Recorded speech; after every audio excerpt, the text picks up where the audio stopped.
નમસ્કાર, આપ જોઈ રહ્યા છો નેશન પ્લસ ન્યૂઝ. હું છું આપની સાથે હેતલ ભગત. ગુજરાતના દરિયામાંથી અવારનવાર નશીલા પદાર્થ ઝડપાતા હોય છે.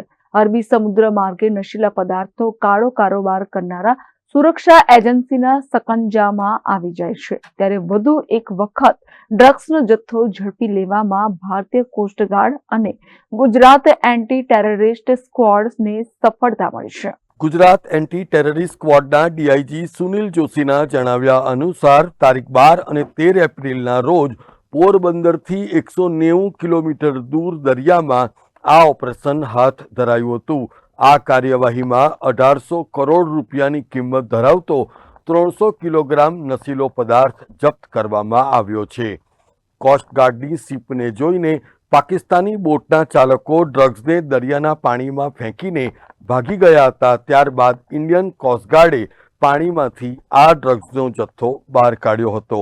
દરિયામાંથી કુલ 311 જેટલા નશીલા પદાર્થના પેકેટ રિકવર કરવામાં આવ્યા છે અને હાલ આ ડ્રગ્સ મોકલનારનું નામ પણ એટીએસની તપાસમાં ખુલી ગયું છે. અત્યાર સુધીમાં એટીએસ અને ઇન્ડિયન કોસ્ટગાર્ડના સંયુક્ત ઉપક્રમે જમીન, દરિયા અને કન્ટેનર માર્ગે રેડ કરવામાં આવી છે, જેમાં અલગ અલગ રેડ દરમિયાન દરિયાઈ માર્ગમાંથી 77 પાકિસ્તાની, 34 ઈરાની, 2 નાઇજીરિયન સહિત કુલ 5400 કિલો ડ્રગ્સ ઝડપાયું છે, જેની કિંમત આંતરરાષ્ટ્રીય બજાર પ્રમાણે 10,000 કરોડ રૂપિયા જેટલી થવા જાય છે. ગુજરાત એટીએસના ડીઆઈજી સુનિલ જોશીના જણાવ્યા અનુસાર પાકિસ્તાનનો ફીદા નામનો માણસ પોરબંદર ખાતે 400 કિલો ડ્રગ્સ મોકલવાનો હોવાની ચોક્કસ બાતમી પીઆઈ જે.એમ. પટેલને મળી હતી, જે અંતર્ગત શ્રીલંકાની બોટ આ ડ્રગ્સનો હવાલો લેવા માટે આવી હતી.